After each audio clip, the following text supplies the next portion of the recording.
கேரளாவில் தீண்டாமைக்கும் சாதிய ஒடுக்குமுறைகளுக்கும் எதிராக போராடிய ஒரு முன்னோடி சமூக சீர்திருத்தவாதி, புரட்சி தலைவர் மற்றும் சட்டமன்ற உறுப்பினரான மகாத்மா ஐயன்காளி அவர்களுடைய சரித்திரத்தை இன்றைய சான்றோர் சரித்திர நிகழ்ச்சியில் நினைவு கூர்வதில் பெருமையடைகின்றோம். 1863 ஆண்டு ஆகஸ்ட் மாதம் 28ஆம் தேதி அன்று பிறந்துள்ளார். 1941 ஆண்டு ஜூன் மாதம் 18ஆம் தேதி அன்று காலமாகியுள்ளார். மகாத்மா ஐயன்காளி அவர்கள் திருவிதாங்கூர் சமஸ்தானத்தில் ஒடுக்கப்பட்ட பட்டியலின மக்களின் கல்வி, உரிமை மற்றும் சமூக விடுதலைக்காக தன் வாழ்நாள் முழுவதையும் அர்ப்பணித்தவர் ஐயன்காளி அவர்கள். 1863 ஆண்டு ஆகஸ்ட் மாதம் 28ஆம் தேதியன்று திருவனந்தபுரம் அருகே உள்ள வெங்கனூர் என்ற கிராமத்தில் ஒரு விவசாய கூலி நிலமற்ற புலையர் குடும்பத்தில் பிறந்தார். இவரது பெற்றோர் ஐயன் மற்றும் மாலா ஆவர். அக்காலத்தில் நிலவிய கடுமையான தீண்டாமை காரணமாக ஒடுக்கப்பட்ட மக்கள் பொது சாலைகளில் நடக்கவும், நல்ல ஆடைகள் மற்றும் செருப்பு அணியவும், கல்வி கற்கவும் உரிமை மறுக்கப்பட்டிருந்தது. பள்ளிக்கு சென்று படிக்கும் வாய்ப்பு ஐயன்காளிக்கு கிடைக்கவில்லை என்றாலும் அவர் நல்ல உடற்கட்டும் வலிமையும் கொண்டவராக வளர்ந்தார். அக்காலத்தில் தாழ்த்தப்பட்ட மக்கள் பொது சாலைகளில் நடக்க தடை இருந்தது. இதனை எதிர்த்து 1893 ஐயன்காளி 2 வெள்ளை மாடுகள் பூட்டிய வில்லு வண்டியை வாங்கி நல்ல ஆடையும் தலைப்பாகையும் அணிந்து பொது சாலையில் கம்பீரமாக ஓட்டி சென்றார். சாதிய ஆதிக்கவாதிகளின் எதிர்ப்பை மீறி அவர் நடத்திய இந்த வில்லுவண்டி பயணம் கேரள வரலாற்றில் ஒடுக்கப்பட்டோரின் முதல் உரிமை பிரகடனமாக அமைந்தது. ஒடுக்கப்பட்ட குழந்தைகளின் கல்விக்காக ஐயன்காளி பெரிதும் பாடுபட்டார். தாழ்த்தப்பட்ட குழந்தைகளை பள்ளிகளில் சேர்க்க கோரி இந்தியாவின் முதல் விவசாய தொழிலாளர்கள் வேலை நிறுத்த போராட்டத்தை 1907, 1908 காலகட்டத்தில் நடத்தினார். எங்கள் குழந்தைகளுக்கு கல்வி தராவிட்டால் உங்கள் வயல்களில் இறங்கி வேலை செய்ய மாட்டோம் என்று முழங்கினார். இதன் விளைவாக 1910 அரசு பள்ளிகளில் தாழ்த்தப்பட்ட குழந்தைகள் படிக்கும் உரிமை முழுமையாக சாத்தியமானது. ஒடுக்கப்பட்ட சமூகத்து பெண்கள் பொது இடங்களில் தங்களின் மார்பகங்களை மறைக்கக்கூடாது என்ற கொடிய வழக்கம் இருந்தது. பெண்கள் தங்களுக்கு விருப்பமான ஆடைகளையும் கல்லாலான நகைகளுக்கு பதிலாக நல்ல அணிகலன்களையும் அணிவதற்கான உரிமையை ஐயன்காளி போராட்டங்கள் மூலம் பெற்றுத் தந்தார். ஏழை எளிய மக்களின் உரிமைகளை பாதுகாக்கவும், கல்வி மற்றும் பொருளாதார முன்னேற்றத்தை ஊக்குவிக்கவும் சாது ஜன பரிபாலன சங்கம் என்ற அமைப்பை தோற்றுவித்தார். ஐயன்காளியின் மக்கள் பணிகளை பாராட்டி 1911 திருவிதாங்கூர் ஸ்ரீ மூலம் பிரபல அசம்பிளியின் உறுப்பினராக அவர் நியமிக்கப்பட்டார். 30 ஆண்டுகளுக்கும் மேலாக மக்கள் பிரதிநிதியாக இருந்து ஒடுக்கப்பட்ட மக்களின் கல்வி, நில உரிமை மற்றும் வேலை வாய்ப்புகளுக்காக சட்டப்பூர்வமாக போராடினார் ஐயன்காளி அவர்கள். ஐயன்காளியின் புரட்சிகரமான சமூக பணிகளை கண்டு வியந்த மகாத்மா காந்தி 1937 வெங்கனூருக்கு நேரில் வந்து அவரை சந்தித்து அவரை பாராட்டி மகிழ்ந்தார்.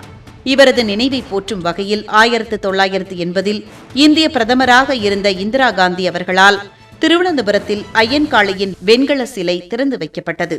இந்திய அரசு 2002ஆம் ஆண்டு இவரின் உருவம் பொறித்த அஞ்சல் தலையை வெளியிட்டு சிறப்பித்தது.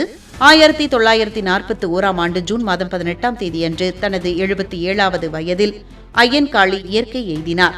கேரள சமூக மறுமலர்ச்சியின் முதன்மை சிற்பியாக இன்றும் அவர் மக்களால் போற்றப்படுகிறார். கேரளாவில் தீண்டாமைக்கும் சாதிய ஒடுக்குமுறைகளுக்கும் எதிராக போராடிய ஒரு முன்னோடி சமூக சீர்திருத்தவாதி, புரட்சி தலைவர் மற்றும் சட்டமன்ற உறுப்பினரான மகாத்மா ஐயன்காளி அவர்களுடைய சரித்திரத்தை இன்றைய சான்றோர் சரித்திர நிகழ்ச்சியில் அறிந்து கொண்டதில் மிக்க மகிழ்ச்சி அடைகின்றோம்.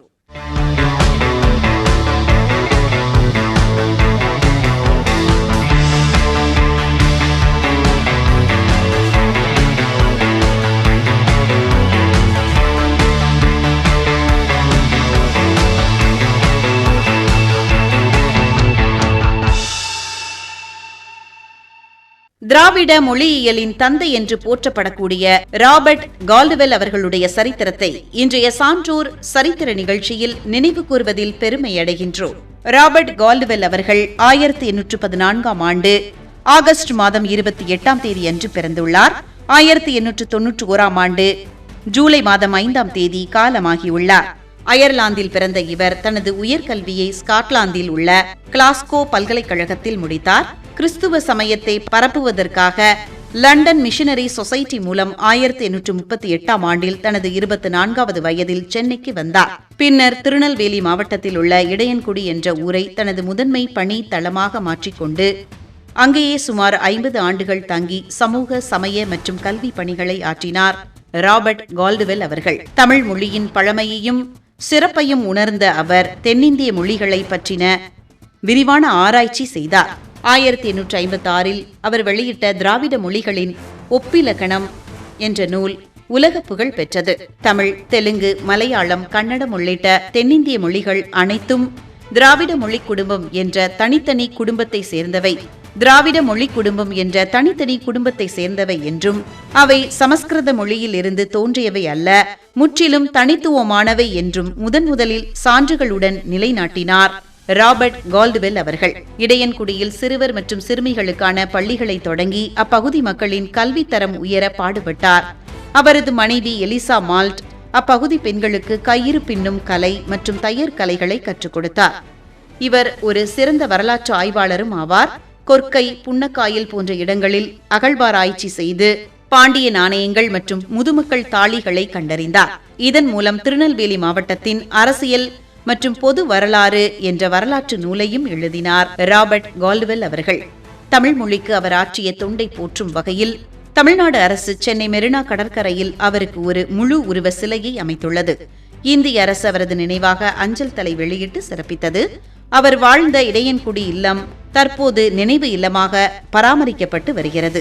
திராவிட மொழியியலின் தந்தை என்று போற்றப்பட்ட ராபர்ட் கால்டுவெல் அவர்களுடைய சரித்திரத்தை இன்றைய சான்றோர் சரித்திர நிகழ்ச்சியில் அறிந்து கொண்டதில் மிக்க மகிழ்ச்சி அடைகின்றோம்.